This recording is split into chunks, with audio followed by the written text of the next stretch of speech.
This conference will now be recorded. Good afternoon, everyone. I call this meeting to order. It is November 10, 2020. It is 6:40 p.m. and I call this meeting to order. Can everyone raise for the Pledge of Allegiance and invocation, please? Pledge to the flag of the United States of America and to the republic for which it stands, one nation, under God, indivisible, with liberty and justice for all. Commissioner Castillo, can you lead us in the invocation, please? Yes, Mayor. Dear Lord, thank you for this evening. Thank you for our blessings. Keep us all safe and in mind. Guide us, protect us, and be with us always. In Jesus' name we pray. Amen. Amen. Thank you. Thank you, Commissioner Castillo. You're welcome, Mayor. Okay, moving on to item 3, roll call and establish quorum action, excusing any absent council member. Sylvia Castillo present. Julian Peña present. Mayor Garcia present. We have a quorum. Moving on to item 4, certification and posting. Yes, Mayor Commissioners, this agenda was posted on Friday, November the 6th at 5:10 p.m. Our bulletin board here outside our WIC clinics and the Facebook page as well as our website. Thank you, ma'am. Thank you. Okay, moving on to item 5, discussion, consideration, and possible action. Item A, discussion, consideration, and possible action on approval for resolution 2020-14 and resolution authorizing the creation of the Rio Grande Valley Regional 911 Emergency Communications District. Okay, Mayor and Commissioners, we do have with us a representative from the LRGVDC, Mr. Chapa. He's here to discuss this item with us as far as the creation of the resolution and what it entails. Mr. Chapa, if you want to join in and explain your resolution, sir. Thank you. Good afternoon, Mayor and council members. Wanted to thank you for allowing me to join your meeting. And basically, in short, I asked for support in passing this resolution and declaring emergency communication district. In short, I would like to explain the reason consideration in passing the resolution. As of today, our government body is the State of Emergency Communications located in Austin, Texas. Moving forward, our government body will consist of a local board. Our current 911 program must follow state guidelines. It makes it very hard to innovate and bring new ideas into our region because we have to follow state guidelines. In addition, all the 911 fees that are collected are going to be remitted to the district rather than the state. Furthermore, by becoming a district, the program will continue as this, except for the government body and how funds get distributed. At this moment in time, this is all I have for you. I would like to answer any questions you may have or concerns. This is in a nutshell of basically what the resolution will be declaring as far as creating a district in the Hidalgo and Willacy County.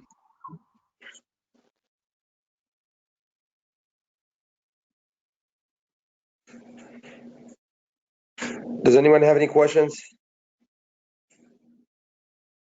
Mr. Chapa, is it correct? Am I correct? Because it was cutting off a little bit. My only question that I have is basically this is just a resolution to form a board. Is that what you all are looking for?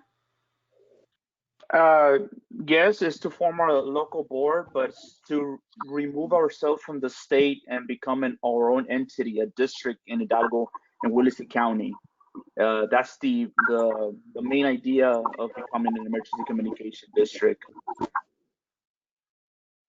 And basically, I was reading the letter that was sent over.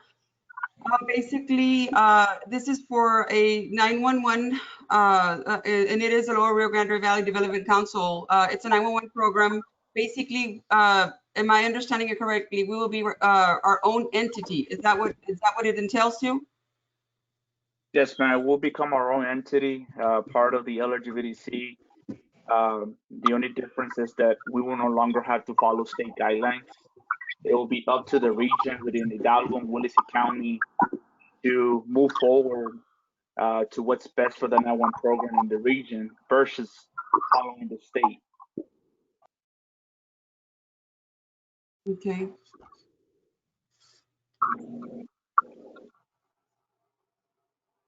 And I was reading that our citizens are being charged 50 cents on their phone bills to pay for the 911 services. Now that would be entailed to our region if we do go this route? Yes, ma'am. As it is right now with the state, 50 cents is being charged regardless if we go district or state with the state. That's the fee that is set at the state level. Uh, I would like to say that next year at the state legislation 87, there is a possibly consideration at the government to raise the fee for the wireless from 50 cents to, I don't know, the new charge, but that is a discussion that is going to happen next year at the legislation at Texas, at the governor's office. But right now, as we stay 50 cents, we don't have the power or the authority to raise those taxes, only at the state level by going to the legislation. Okay, and then my only other question would be, Mr. Chapa, is as far as equipment, would a lot have to change within, I mean, do we have to do any upscaling to any of our equipment, our police department or 911 services? Right now, we have 16 public safety answering points. Right now, there wouldn't be no equipment changes or modifications.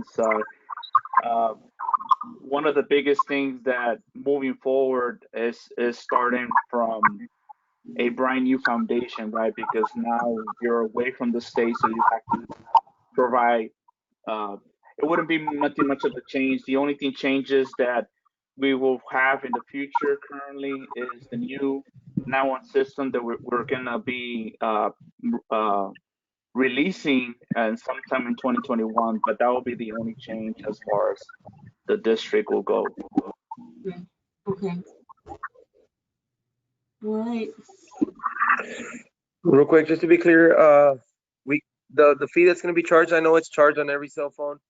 This regional is not going to be able to supersede the rate that the state has, right? Not at this time, sir. Won't be able to increase the rate, no. But like I mentioned before, there is going to be talks at the 87 Texas legislation to increase that fee, but that is out of control. But that's going to be for the state, right? Yes, that's going to be by the state. So of course, let's say, for example, let's say it goes up to 60 cents, 70 cents, 75 cents. Still, since you're going to be regional, you cannot supersede that or go over whatever they're going to go over, right? If the state says 65 cents, we got to follow what the state says. Okay, that was my question. Okay.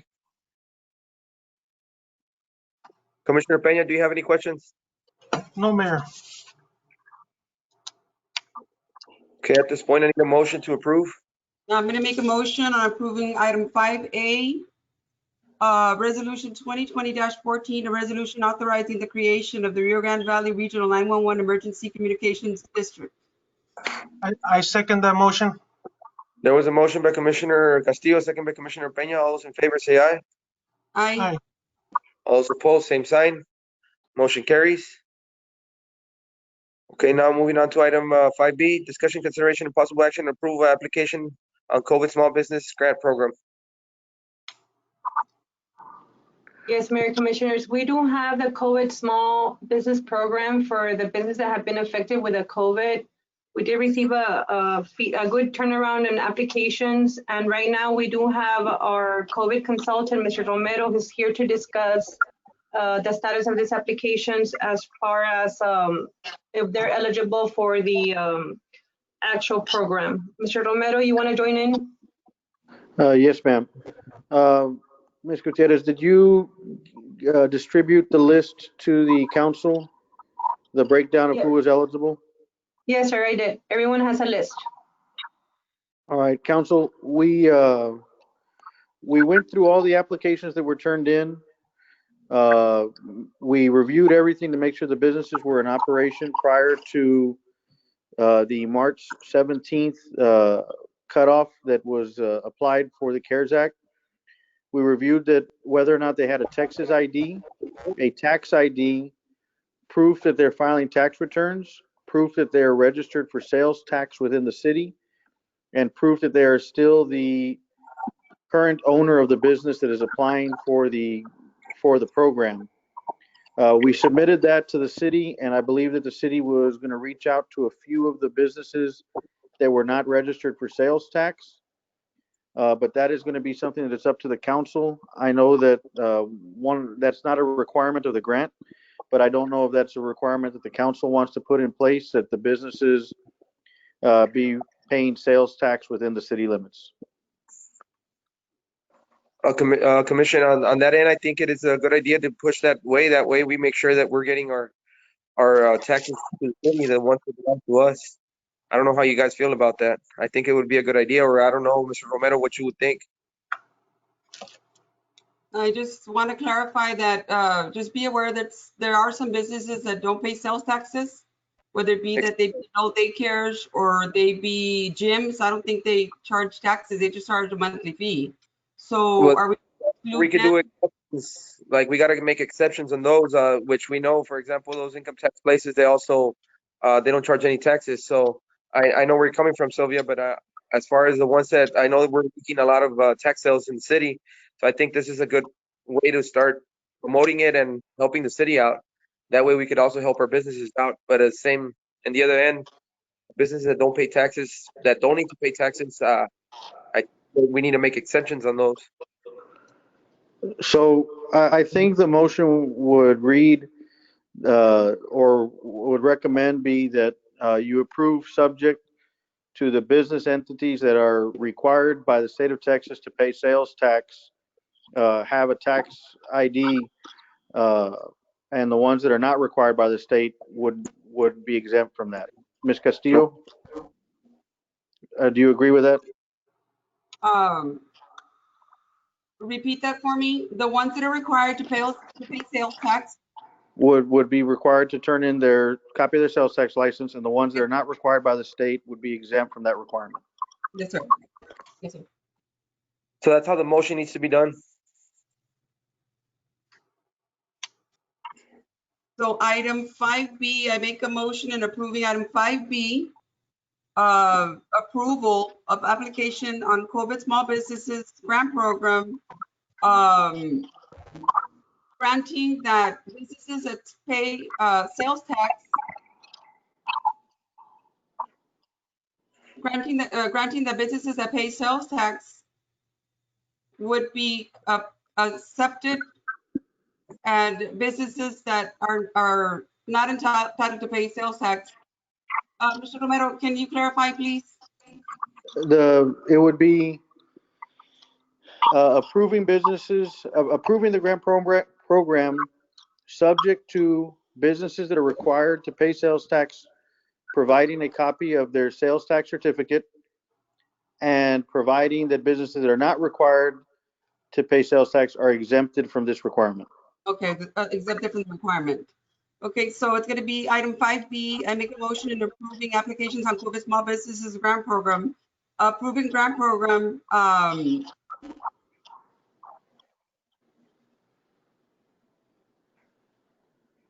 requiring businesses that are required to pay sales taxes to supply the sales tax permit, and businesses that are not required to pay sales taxes. Exactly. The businesses that are required to pay sales taxes to submit an application. Correct? Correct. I second. Yeah, businesses that are not required to pay sales taxes be exempt from this that requirement. Yes, from that requirement. Okay, second. There was a motion by Commissioner, second by Commissioner Peña. Favor, say aye. Aye. All those opposed? Second motion carried.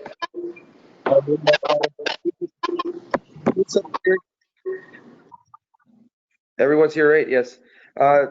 Item 5C, discussion, consideration, and possible action on amending coronavirus relief fund proposed budget. Mayor, council, when the budget was first submitted, there was less money allocated for public health expenses such as sanitation, disinfectant, PPE. The current budget as it's allocated has about $28,000. So far to date, the city has expended $35,680. Also, the payroll amount is hopefully going to be a little bit more than what was expected. Part of our issue, however, is that we have passed the deadline of October 31st to actually spend the money. We have plenty of time to turn in the paperwork, but we're currently working with the county to get a little bit longer period of time, possibly to the end of November. The reason that that's important is that right now the city has $88,000 budgeted for upgrades to public safety and city buildings. And I'm not sure that we're going to meet that deadline given the current state of the construction at City Hall. So I don't know if the council would like to reallocate some of that budget money. Additionally, the county has approved additional expenses, additional revenue to get up to the $132 per person.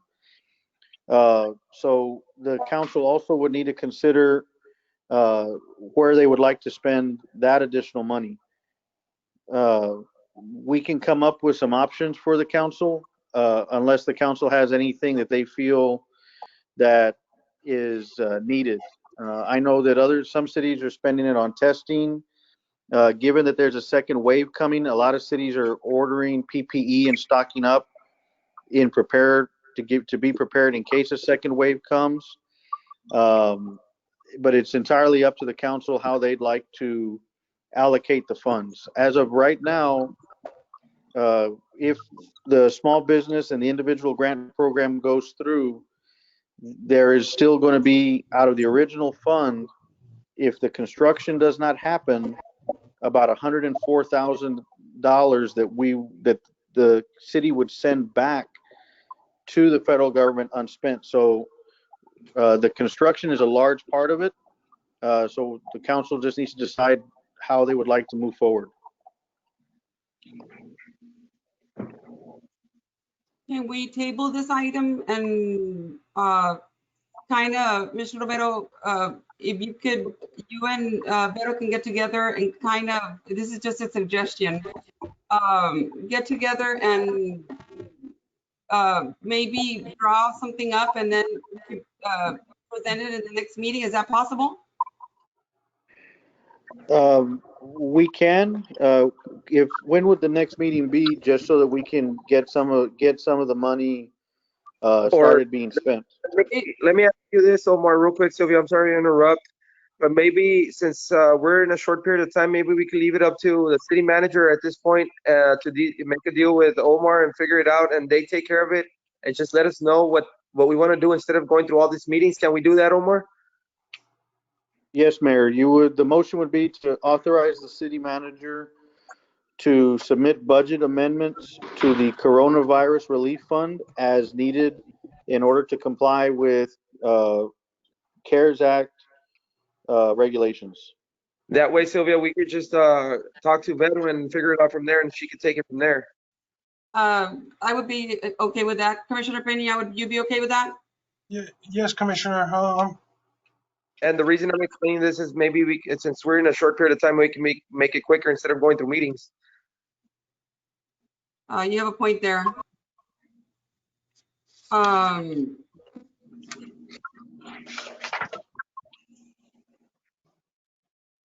So the motion would be moved to authorize the city manager to amend coronavirus relief fund budget as needed in order to comply with CARES Act fund requirements.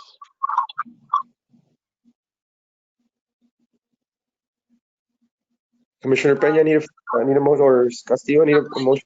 Motion on item 5C, action on amending coronavirus relief fund proposed budget.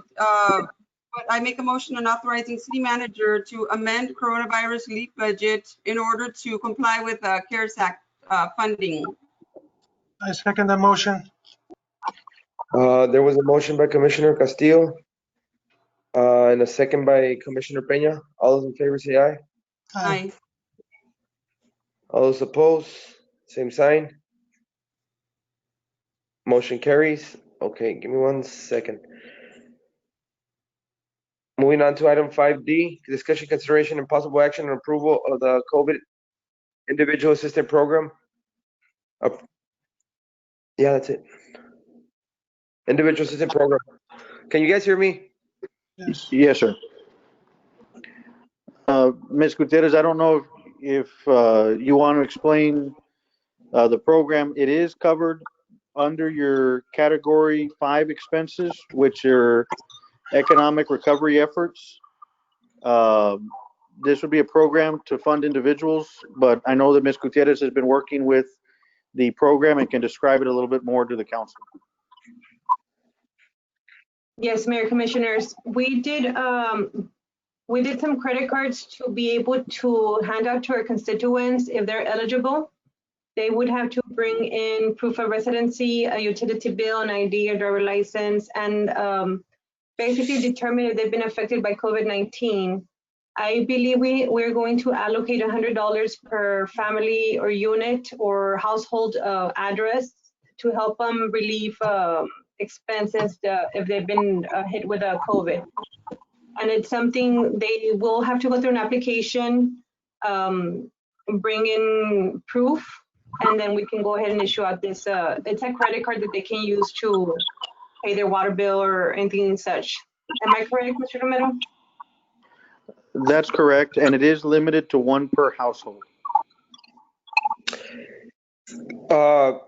Quick question. What about turnaround on that? Beto, I know I spoke to Mr. Romero a couple of days ago, and he mentioned in other cities the turnaround is not what we're expecting. Not every household is coming. So we got to be real careful how we're going to allocate that money and move it around. It was a suggestion that he did give me. So if you want to brief him out a little bit on that, Mr. Romero, so they can know a little bit more on that. So a lot of people are not necessarily applying for the program. Right now, the city does have 90,000 allocated combined for small business and individual assistance. But I believe, Mayor, that with the item that was passed on the budget amendment, that what that does give the city manager ability to do is once the program starts, if she sees that the funds are not going through as quickly with that agenda item, she'll have the ability to readjust those funds into either PPE, testing, or other public health expenses. So what we did at other city is we started with a small amount of money, and then when we got within 50 cards of hitting that amount, we transferred another amount of money rather than sending a large amount of money out of the city coffers to the program. So the recommendation, and I believe that Ms. Gutierrez is on the same page as I am, would be to send a limited amount of money and see how the response is, and then if necessary or if the response warrants it, send more money to the program. Ms. Gutierrez? Yes, that's exactly the way. I mean, I was thinking of doing this in combination with small grants. That way, the small business grants, that way we have enough money, but we don't want to over put money in there that's going to be designated and tied down just to that program. Okay, perfect. So at this point, I guess, if you guys have any questions, Ms. Castillo and Mr. Peña? No, I'm good No, with that. Mayor. I'm No. good. I make a motion on approving item 5E, approval of the COVID Individual Assistance Program. I second that motion. There was a motion by Commissioner Castillo, second by Commissioner Peña. All those in favor, say aye. Aye. All right. All those opposed, same sign. Motion carries. Thank you, Mr. Romero. Thank you, Ms. sir. Thank you, sir. Thank you. Good night. Yes, you have a good day. 5E, this approval of business permit, Antojos Rodriguez located on 308 Robin Street, and E2 Extreme Fitness located at 203 West Expressway 83. Yes, Mayor, Commissioners, we were approached by a constituent that wishes to open a small sort of a homemade food takeout from her home. It'd be everything is takeout, nothing set up there, no carrito, jodokero, nothing like that. It's just selling food from her house for takeout only. It is located in a residential area. We do have other stands in that same street. So I see that we have not had any complaints as far as traffic backup or anything like that. She has everything in compliance. I'm sorry? On that end, Vero, just make sure we don't, she goes through the health department, make sure we got everything on, I don't want for it to come back to the city. We'll issue everything as long as she's okay with the health department. I mean, as personally, I don't see any problems. I mean, we gotta help out, especially in these hard times with small businesses. But as long as they're in compliance with the health department, because I know they're pretty involved. And then it's only on weekends. She won't do it during the week. So it's only weekends and it's all takeout. And she's aware of the work safe plan and the COVID. One of the other concerns that you might, Excuse me? Marco, you said something? Mayor and Council, can you hear me? Yes. No. Yes. One of the things you also have to be concerned on that. One of the things you have to be concerned on that also is the way it's zoned throughout the city, because we start. I mean, just to give you a heads up, I mean, other people might want to open up their own businesses the same way as this individual, and now your residential zoning, if it might be, is going to be turning into a whole commercial. You know, that would have to be done by the changing of the zoning ordinance by the city council and the mayor. Yeah, of course, Marco. The only dilemma that we're having right now is that previously there were other businesses that were.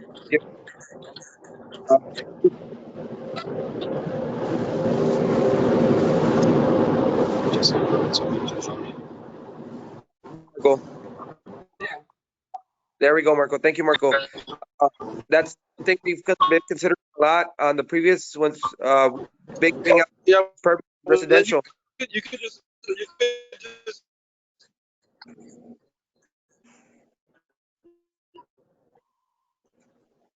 you could. We can't hear you, Marco. You're cutting off, Marco. Marco, you're cutting off. I guess what Marco's trying to say is that we're giving out in the residential area a business permit, and we've been giving out several of those already. So I don't think, I mean, personally, I think it's going to be unfair for these people when we already gave out some. Exactly. I know he's correct what he's saying, but at this point, it's been going on for years, and I mean, I think it's okay as far as me. I don't know about you guys, but that's what he's trying to say, Marco. He cut off a little bit, so maybe he's not there no more. I don't know, but he's trying to say, since it's a commercial permit and it's a residential area, but at the end of the day, it's up to us and your call. Mayor, I completely agree with you. As long as she does have the health department permit, as long as she's got everything in place. And can we I don't a special 6 months. If we can do a special use permit for 6 months and see how it rolls. Okay. Yeah. And that way, if we start having traffic problems or anything like that, then we can go ahead and shut it down. Yes. But Mayor, if I may, you can give a conditional use permit for this individual for a period of whatever you all deem necessary. It can be 3, 6 months, just to see it, and then at that point she can come back and get a full permit. I mean, if that's something you all are looking at, it's called a conditional use permit, and she could apply for that. That way, you all. Yes, of course. That's what I think, Raymond. That's what Vero was referring to.